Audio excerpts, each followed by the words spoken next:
We named this pepper meat recipe a one pot meat recipe. Reason being that we are going to be boiling, frying, and also peppering meat in one pot. Come, let me show you. You call me Quinola, Quinola. Hi everyone, you're welcome back to my channel. If this is your first time here, I would like to say thank you so much for stopping by, and if you're a returning subscriber, you know that I really do love and appreciate you. On today's recipe, I'm going to be teaching you all a one pot recipe. Okay, and it's just making of meat in small quantity. So the first thing we did was to wash our meat. Now, and you want to ensure that you wash them thoroughly. I will advise that if you do not have vinegar for washing meat, you can just proceed to using salt to wash your meat. Okay, so now when you are done, you just want to make sure that all the excess fat, because naturally for peppered meat you really do not need excess fats. All right, you just need the beef. So if you go to the market, this is the size you should be, you should tell them that you want to cut your peppered meat into.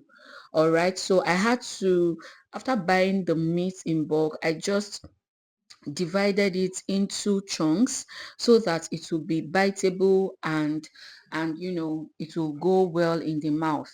For peppered meat recipe, you really do not need big meat. Okay, so after I did that, I transferred into a pot. So inside the pot, I added in 2 bouillon cubes. Now, I know that some of you will say, oh, Quinola, these bouillon cubes could be, very little compared to what I'm going to do. So the thing is, I'm still going to add bouillon cubes to the peppered meat. So you just want to keep your seasoning very basic, okay? So after adding 2 bouillon cubes, I proceeded to adding in the thyme. Okay, this is the brand of thyme I used for this recipe. And then I also proceeded to using the Amawanda curry powder, which I find really good for this recipe. Then after that, I proceeded to add in some cayenne pepper. So this is just for taste, it's just for flavor. You just want to make everything really nice. But if you do not have cayenne pepper, it is not compulsory. Now for the salt, I added in, a teaspoon of salt, or let's just say 1.5 teaspoon of salt. Do not worry, the list of ingredients will be dropped in the description box for you. Okay, so when you are done doing that, you just want to mix all the ingredients and ensure that they enter into the pot before you cover the pot.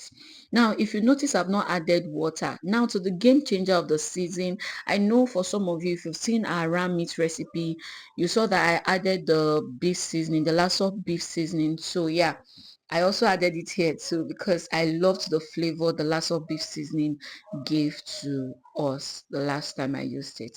So now you can see that this water is the water that was released from the meat in itself.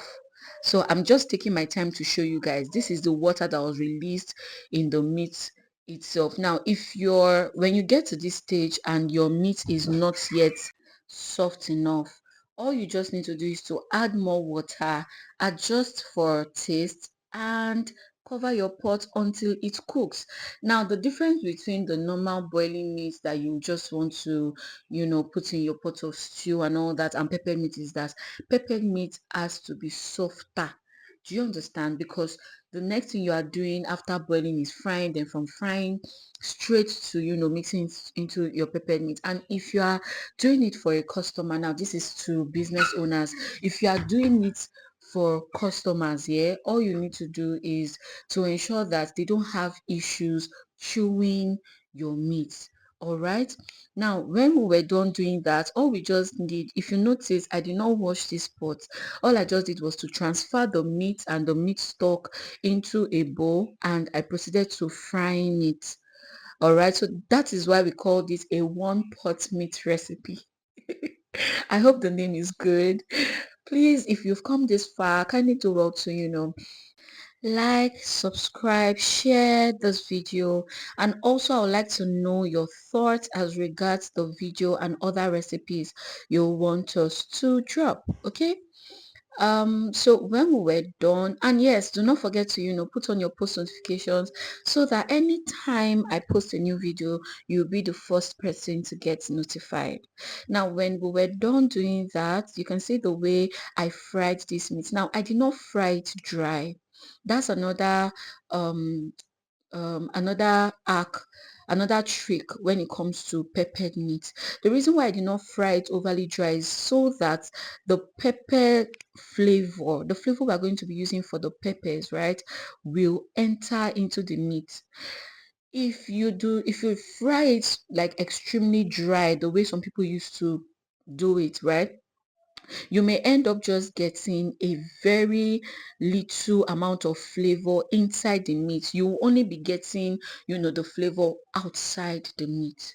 So I will advise that you do not fry it dry so that, it's going to come out well. Now, when we were done doing that, the next thing we did was to pour in our peppers. So in one of the bowl, the first bowl I poured into the pot was a pepper mix blend of tomatoes, scotch bonnet peppers, the bell peppers, and also the long peppers. Okay. Now in the second bowl, all I just had there was the scotch bonnet peppers. Okay, so that's why yeah, there's no wastage when it comes to the kitchen. So all I just did was to add in the thyme, the remaining thyme we didn't finish using, the curry we didn't finish using, and then this last sauce seasoning, because of the heat, I was finding it a bit difficult to, add it. So all I just did was to add water into the sachet and then I poured it into the peppers.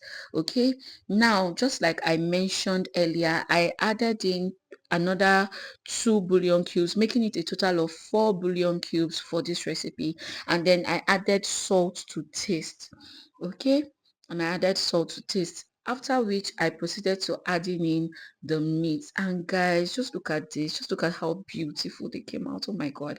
Just look at how beautiful they came out. Now, mind you, I also removed some part of the oil I used for frying before I added in the peppers. So do not just think that, it was all the peppers I used for frying, I also used for peppered meat.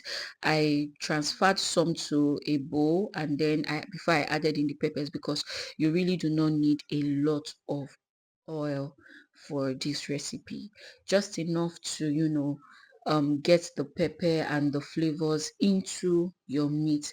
And when we were done, guys, this was how they all came out. It was so beautiful, so tasty. The seasoning was not too much, and we did all this inside one pot.